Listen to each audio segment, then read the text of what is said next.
Betapa ku mencintai segala yang telah terjadi.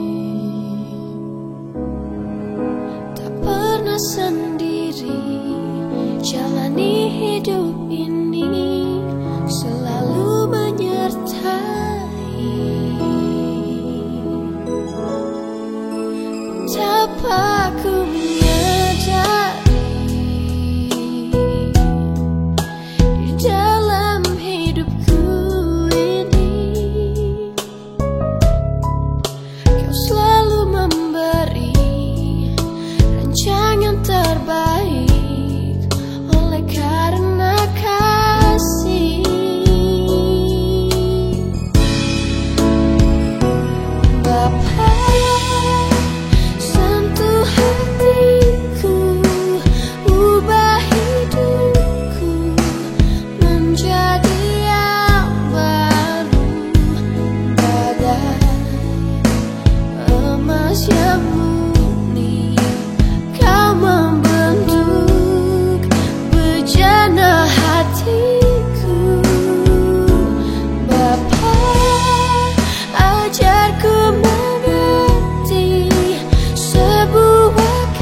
Shalom, Bapak Ibu, Saudara, adik-adik yang kekasih. Sebelum kita sama-sama mendengarkan sharing kehidupan, pada kesempatan ini kita akan berdoa terlebih dahulu. Mari kita berdoa. Kami berterima kasih untuk kesempatan ini. Tuhan kembali mengumpulkan kami guna mendengarkan firman Allah. Berbicara kepada kami melalui firman-Mu lewat sharing kehidupan ini, Tuhan Yesus. Sehingga apa yang kami dengar, kami pahami, kami mengerti oleh pimpinan dan tuntunan Allah Roh Kudus. Kami dibuat untuk melakukannya seperti apa yang Tuhan mau. Mampukan kami, Roh Kudus. Tolong kami, Tuhan. Urapi hamba-Mu dan kami semua yang mendengarkannya. Di dalam nama Tuhan kami Yesus Kristus kami berdoa dan bersyukur. Haleluya. Amin. Baik, Bapak Ibu Saudara, kesempatan ini kita akan belajar firman Allah dengan judul Aku Harus Berubah. Bapak Ibu Saudara yang kasih dalam Tuhan, adik-adik yang kekasih, kalau Bapak Ibu atau Saudara adik-adik mempunyai waktu atau kesempatan untuk membaca atau sekedar melihat ya, mendengarkan riwayat kesaksian dari orang-orang besar, orang-orang yang pada awalnya tidak punya apa-apa, bukan siapa-siapa, namun ketika mereka bekerja keras, mereka akhirnya menjadi orang-orang ternama, orang-orang yang memberikan dampak dan pengaruh bagi banyak orang, baik di bidang politik, sosial, hukum, olahraga, keagamaan, dan lain sebagainya. Seperti contoh yang akan saya sampaikan berikut, tentang ada dua orang besar yang mulanya seperti yang saya katakan sebelumnya, bahwa mereka ini bukan siapa-siapa. Mereka orang yang tidak terlalu terkenal, bahkan hidup mereka di awal-awal perjuangan itu penuh dengan berbagai penderitaan, tantangan, ujian, kesulitan. Tapi karena keuletan mereka dan karena mereka juga tentu mengandalkan Tuhan, akhirnya mereka menjadi orang yang besar, orang ternama, yang memiliki pengaruh dan dampak sampai saat ini. Nah, dua contoh yang akan saya berikan kepada saudara, khususnya untuk orang-orang yang ada di negeri kita ya. Kalau seluruh dunia ya terlalu banyak untuk kita bahas. Yang pertama adalah Bapak almarhum William Suryajaya. Nah, saudara yang pernah mendengar nama ini pasti tahu, beliau adalah pendiri Astra, salah satu perusahaan multinasional yang sudah wafat. Beliaunya sudah wafat pada tanggal 2 April 2010. Sekilas perjalanan hidup beliau ini, saudara, almarhum Bapak William Suryajaya ini menarik untuk kita cermati. Usia 12 tahun dia berhenti sekolah karena nggak punya biaya. Lalu akhirnya dia harus bekerja sebagai pedagang kertas dari satu kota ke kota yang lain. Kemudian dari usaha atau bisnis dagang kertas ini dia beralih ke bisnis yang lain, bisnis hasil bumi. Dia geluti bisnis hasil buminya, dan dengan perjuangan kerja keras, dengan segala upaya yang dia punya, pantang menyerah dengan masalah, akhirnya dia menjadi orang yang berhasil sampai akhirnya dia bisa mendirikan Astra. Nah, kemudian yang lebih menarik lagi, Bapak William Suryajaya ini adalah orang pertama di Asia, negara Asia, yang menjadi anggota Dewan Penyantun dari The Asia Society yang didirikan oleh John Rockefeller pada tahun 1956 di Amerika Serikat. Jadi ini orang Asia pertama yang juga ikut menyumbang, memberikan kontribusinya, dananya, dan juga tentu pemikiran-pemikirannya untuk kemajuan masyarakat Asia dalam berbagai bidang. Satu-satunya orang Asia pertama adalah Bapak William Suryajaya, pendiri Astra. Dari kerja keras loh saudara, keuletannya, akhirnya dia menjadi seorang yang berhasil dan sukses. Sampai hari ini kita tahu bagaimana Astra, perusahaan Astra itu telah memberikan dampak yang luar biasa bagi negeri dan juga mungkin bagi dunia. Menarik ya. Kemudian yang kedua adalah Bapak almarhum Insinyur Ciputra yang pada tahun 2019 sudah wafat juga ya. Beliau adalah orang yang dikenal dengan julukan Bapak Properti Indonesia. Nah, ini juga berangkat dari orang susah, saudara, pengalaman hidup beliau. Tapi karena kerja keras, karena keuletannya, dan juga karena pertolongan Tuhan, dia juga akhirnya menjadi orang yang sukses. Siapa sih yang gak kenal dengan Ciputra atau perusahaan-perusahaan yang ada di bawahnya, baik properti, perhotelan, kemudian Taman Impian Jaya Ancol dan sebagainya. Banyak ya. Ini semua orang-orang yang berangkat dari hidupnya susah, menderita.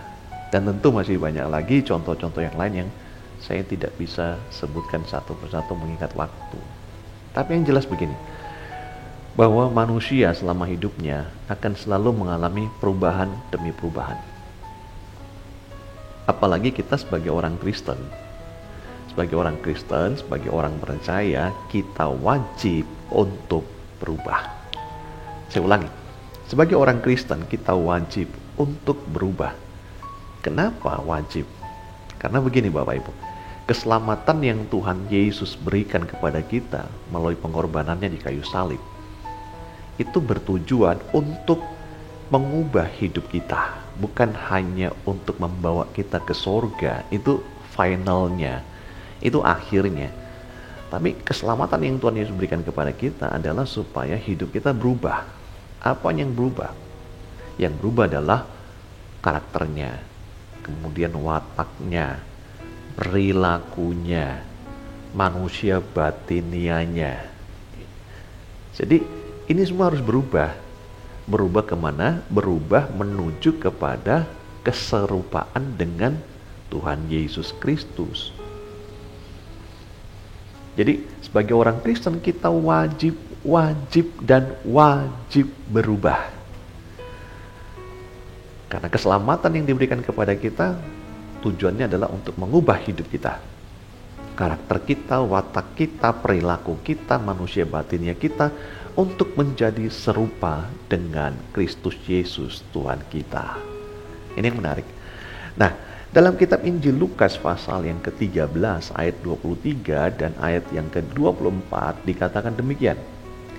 Dan ada seorang yang berkata kepadanya, "Tuhan, sedikit sajakah orang yang diselamatkan?" Jawab Yesus kepada orang-orang di situ, "Berjuanglah untuk masuk melalui pintu yang sesak itu. Sebab aku berkata kepadamu, banyak orang akan berusaha untuk masuk, tetapi tidak akan dapat." Amin. Saya ingin mengajak saudara untuk memperhatikan ayat yang ke-24, khususnya dalam frase, "Berjuanglah untuk masuk melalui pintu yang sesak itu." Kata kuncinya adalah berjuang. Berjuang berarti orang yang menggerakkan dirinya untuk melakukan sesuatu. Jadi ada unsur memaksa diri. Saya ulangi, berjuang berarti orang yang menggerakkan dirinya untuk melakukan sesuatu. Jadi ada unsur memaksa diri. Nah, saya mau ngajak Bapak Ibu Saudara untuk merenungkan kembali belasan tahun yang lalu atau mungkin puluhan tahun yang lalu.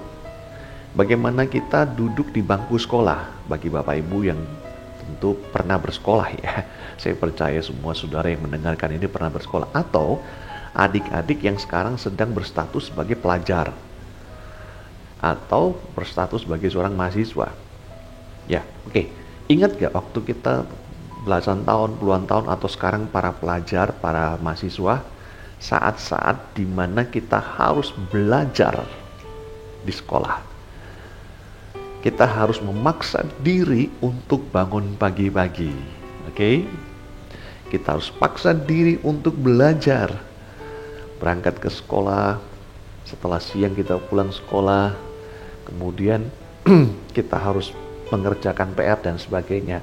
Apalagi kalau harus menghadapi ujian. Wah. Dan ujiannya adalah ujian akhir. Saya percaya pasti kita akan lebih memaksakan diri lagi. Untuk apa? Untuk belajar. Mungkin ada yang belajar sampai jauh malam, tengah malam, sampai jam 12 atau jam setengah 1, jam 1, lalu kemudian tidur 2 jam, 3 jam, lalu bangun subuh jam 4 atau setengah 4 kembali belajar, melawan rasa ngantuk yang sangat berat dan kuat, tapi dipaksakan. Untuk apa?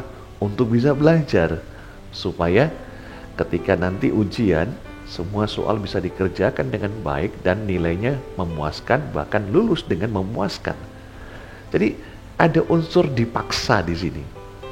Atau bagi ibu-ibu, adik-adik yang suka nonton drama-drama ya, drama Korea, drama Cina, kan ada tuh jam-jam tayangan tertentunya nih. Apalagi kalau jamnya sudah mulai jam 21, jam 9 malam. Dan biasanya kalau sudah capek kerja, capek sekolah, capek kuliah, tapi senang dengan drama ini pada jam-jam tertentunya, akhirnya apa? Sekalipun udah capek, udah ngantuk, dipaksa. Untuk apa? Untuk nonton. Atau bapak-bapak yang suka nonton bola, jam 11 malam, jam 10, jam 11, tengah malam siaran tunda, dipaksa untuk nonton. Sekalipun udah ngantuk, tapi dipaksa. Nah, demikian pula halnya Bapak Ibu Saudara adik-adik dalam hal perubahan hidup kita sebagai orang Kristen atau orang percaya. Kita harus memaksakan diri kita untuk berubah. Kita nggak bisa berharap atau mengandalkan bahwa perubahan itu hanya terjadi di satu pihak. Artinya Tuhan yang akan mengubah kita dengan caranya yang ajaib, mistis, dengan caranya yang spektakuler, mujizat. Tidak bisa Bapak Ibu. Saya sudah pernah mengkhotbahkan hal ini, bahwa manusia diberikan Allah kehendak bebas untuk memilih mau berubah atau enggak berubah, mau melakukan kehendak Allah atau tidak melakukan kehendak Allah. Jadi kalau kita mau berubah, kita harus memaksakan diri kita. Kalau kita enggak mau memaksakan diri kita, maka selamanya, bahkan sampai mati pun kita nggak akan berubah. Kalau kita mau memaksakan diri kita untuk berubah, maka Allah juga akan mengubah hidup kita. Jadi dibutuhkan kerjasama dua belah pihak, Allah dan juga kita yang mau berubah. Jadi menarik kan? Karena itu sekali lagi bahwa kita harus berubah. Aku harus berubah. Caranya gimana? Aku harus memaksakan diriku untuk berubah. Sama seperti contoh-contoh yang sudah saya berikan ketika kita masih menjadi seorang pelajar belasan tahun atau puluhan tahun yang lalu, atau adik-adik, para mahasiswa, para pelajar yang saat ini sedang belajar kan, harus paksa diri untuk belajar. Apalagi kalau mau hadapi ujian UTS, ujian tengah semester atau ujian kenaikan kelas, harus dipaksa belajar, dipaksa les, dipaksa bangun pagi, bangun subuh dan sebagainya. Nah, berbicara tentang perubahan, paling tidak ada 4 hal sederhana yang saya ingin bagikan kepada Bapak Ibu Saudara sehubungan dengan kita harus berubah. Yang pertama adalah perubahan terjadi karena Tuhan menghendakinya. Bapak Ibu Saudara yang kasih dalam Tuhan, adik-adik yang tercinta, Tuhan tuh dapat mengubah manusia apabila manusia mau bersandar dan bergantung sepenuhnya kepada Tuhan. Jadi saya ulangi, Tuhan dapat mengubah siapapun manusia apabila manusia mau bersandar dan bergantung sepenuhnya kepada Tuhan. Apalagi kita sebagai orang Kristen, sebagai orang percaya, kalau kita ngandalin Tuhan, bersandar sepenuhnya kepada Tuhan, Tuhan bisa kok untuk mengubah kita. Karena tidak ada kehidupan yang terlalu rusak, yang sudah hancur berantakan, yang tidak bisa dibentuk utuh kembali oleh Tuhan. Semua Tuhan bisa kerjakan karena Dia adalah Allah pembuat mujizat. Dia adalah Allah pencipta kita. Dia sanggup untuk mengubah kita. Sekalipun hidup kita udah rusak sedemikian rupa dan sulit untuk dibenahi kembali di hadapan pemandangan manusia, tapi bagi Allah tidak ada yang mustahil. Jadi poin pertama adalah bahwa perubahan terjadi karena Tuhan menghendakinya. Yang kedua, perubahan terjadi karena orang itu atau kita mau berubah. Nah, ini yang saya singgung tadi sebelumnya. Jadi bukan hanya dari pihak Tuhan, tetapi juga dari pihak kitanya. Perubahan terjadi karena orang itu sendiri mau berubah. Orang yang mau berubah, dia harus memaksakan dirinya. Nggak boleh malas-malasan, dia nggak boleh menyalahkan situasi, kondisi, atau orang-orang di sekitarnya yang menjadi penghambatnya untuk berubah. Nggak bisa, kita nggak boleh menyalahkan situasi, kondisi, ataupun orang yang menjadi penghambat tantangan kita untuk berubah. Justru kita harus mengerti dan memahami bahwa semua hal-hal yang menjadi rintangan kita, tantangan kita untuk berubah, itu merupakan proses. Sekali lagi saya katakan, semua itu merupakan proses untuk membawa kita menjadi kehidupan, untuk membawa hidup kita berubah, berhasil seperti apa yang Tuhan mau. Bapak Ibu, orang yang mau berubah, dia harus bangkit dan ulet dalam bekerja, baik bekerja dalam pekerjaan yang dikerjakan sehari-hari maupun juga dalam bekerja untuk mengerjakan hal-hal rohani dalam hidupnya. Jadi harus ulet. Kemudian dia nggak mudah putus asa. Ada pepatah yang mengatakan begini, no pain, no gain. Tidak ada kesuksesan tanpa usaha atau kerja keras. Jadi sekali lagi, orang yang mau berubah, dia sendiri harus mau berubah. Harus ada kemauan dan harus memaksakan diri. Nah, yang ketiga adalah perubahan terjadi karena adanya kesempatan yang digunakan sebaik-baiknya. Bahkan dia sendiri yang menciptakan kesempatan itu. Ini yang menarik nih, ini yang keren. Soalnya banyak orang yang sudah diberikan kesempatan oleh Tuhan, dan kesempatan-kesempatan itu sebenarnya menjadi sarana bagi dia untuk berubah. Tapi sayang, mereka menolak mengerjakan kesempatan itu. Mereka menganggap itu nggak terlalu sesuai dengan selera mereka. Bahkan ada orang yang beranggapan begini, daripada kerja dengan gaji yang seperti itu, nggak sampai UMR, ataupun mungkin sebatas UMR, sementara kebutuhan banyak, daripada kerja, buang-buang tenaga, gaji cuma pas-pasan seperti itu, mendingan gak usah kerja lah. Kan ada orang-orang yang berprinsip seperti itu kan. Nah, orang yang seperti ini, orang yang berprinsip seperti itu sebenarnya adalah orang-orang yang menolak kesempatan yang Tuhan berikan kepadanya. Bisa saja dengan gaji rendah itu merupakan batu loncatan yang Tuhan berikan untuk menuju kepada pekerjaan berikutnya yang memang Tuhan sudah siapkan jalannya di sana.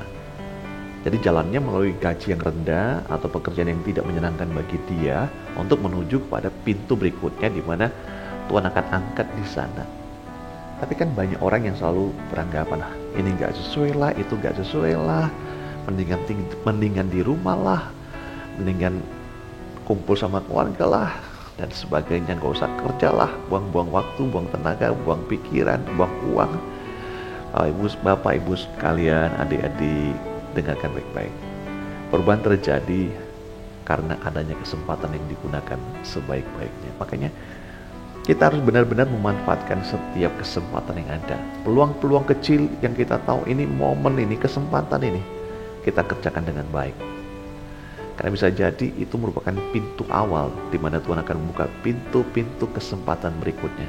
Tapi kalau pintu awal, pintu pertama ini kita anggap terlalu sulit, terlalu gajinya terlalu rendah, tidak mencukupi kebutuhan bulanan dan sebagainya, maka itu mungkin saja kita sedang menolak kesempatan di pintu-pintu berikutnya, peluang-peluang berikutnya.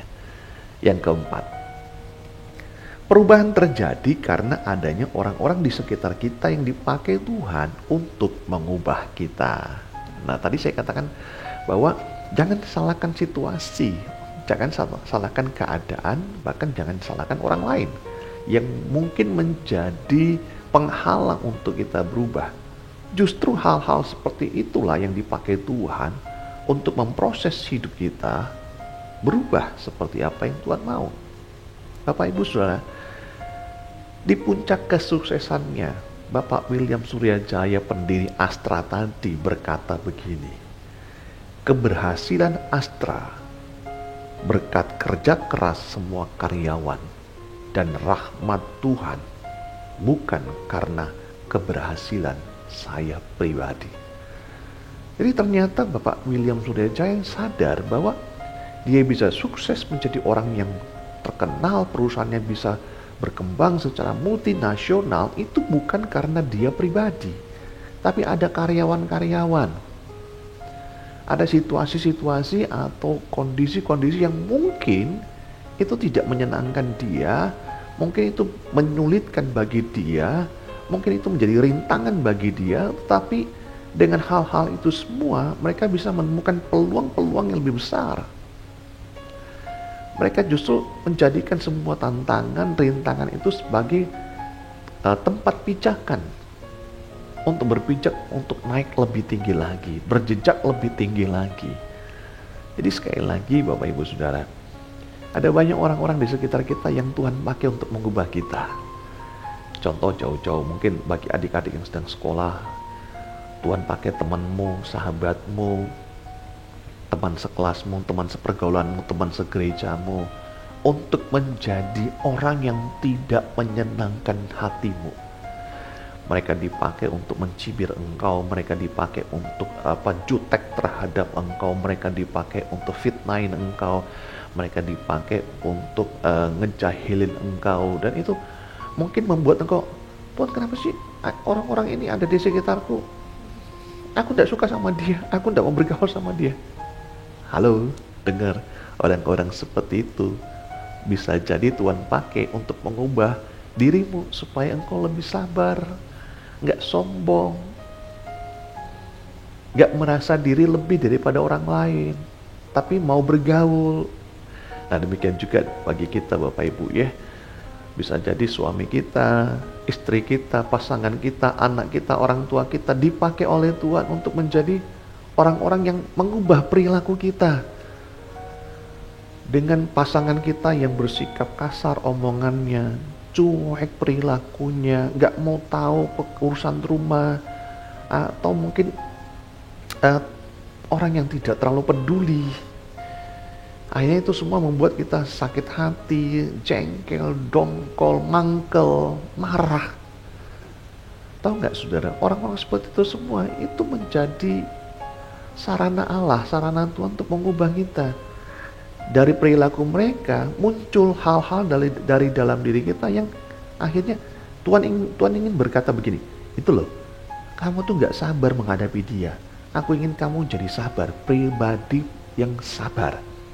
Aku tempatkan dia di sekitarmu dengan perilakunya, sikapnya, karakternya, watak yang seperti itu untuk mengubah perilakumu yang tidak sabaran.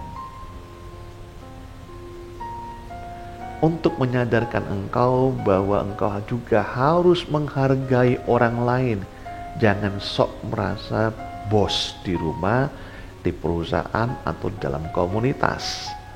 Supaya kamu juga bisa berbaur dengan orang lain, tidak pilih-pilih teman. Jadi Bapak Ibu sekali lagi, perubahan terjadi karena adanya orang-orang di sekitar kita yang Tuhan pakai untuk mengubah kita. Kita wajib berubah, harus berubah, dan kita harus paksakan diri kita untuk berubah. Dan ketika kita mengambil langkah itu, maka tangan Tuhan juga akan mendukung kita, mensupport kita. Roh Kudus akan membantu kita untuk berubah menjadi serupa dengan Kristus Yesus Tuhan kita. Amin. Mari kita berdoa. Terima kasih buat kebenaran firman-Mu pada kesempatan ini Tuhan Yesus. Kami mau berubah. Karena kalau kami tidak ambil kesempatan sekarang ini, saat ini, maka selamanya mungkin kami tidak akan berubah. Karena kekristenan merupakan perjalanan hidup yang berubah. Karakter yang berubah, watak yang berubah, perilaku yang berubah, manusia batin yang berubah. Semuanya berubah menuju kepada keserupaan dengan Kristus Yesus, Tuhan kami, Tuhan kita. Terima kasih Tuhan. Kami mengambil momentum ini untuk kami mau berubah. Kami harus memaksakan diri kami untuk berubah. Bukan hanya berubah dari orang miskin menjadi orang kaya, dari orang tidak punya menjadi orang yang mempunyai sesuatu, dari orang yang tidak dikenal menjadi orang yang terkenal. Kami tahu itu merupakan bonusnya Allah. Tapi yang paling penting adalah bagaimana karakter kami, sikap kami, watak kami, perilaku kami, manusia batinnya kami berubah menuju kepada keserupaan dengan Kristus Yesus. Ini yang paling penting. Ini yang Allah cari, yang Tuhan cari dalam hidup kami. Inilah yang menjadi syarat bagi kami untuk kami boleh hidup dalam kerajaan surga bersama dengan Allah Bapa, Anak dan Allah Roh Kudus. Terima kasih Tuhan, mampukan kami Allah Roh Kudus untuk berubah, karena kami juga mau berubah. Sekarang kami mau menyadari orang-orang di sekitar kami, lingkungan kami, dan momentum-momentum yang ada, kami mau gunakan untuk berubah. Dan kami mau menyadari juga bahwa orang-orang yang menjengkelkan yang Tuhan tempatkan yang ada di sekitar kami, baik di kantor, di sekolah, tempat kerja, dimanapun kami berada, itu merupakan dan bisa jadi sarana Tuhan untuk mengubah perilaku-perilaku kami yang Tuhan tahu bahwa ini harus diubah. Terima kasih, teguhkan firman bagi kami semua. Dan aku berdoa dalam nama Tuhan Yesus untuk semua yang sakit, apapun penyakitnya, oleh bilur-bilur Yesus Kristus, terima kesembuhanmu Bapak Ibu Saudara. Dalam nama Tuhan Yesus, sembuhlah engkau. Terima kasih Tuhan Yesus, kami berdoa dan mengucap syukur di dalam nama Tuhan Yesus Kristus. Haleluya. Amin. Shalom. Tuhan Yesus berkati saudara semua.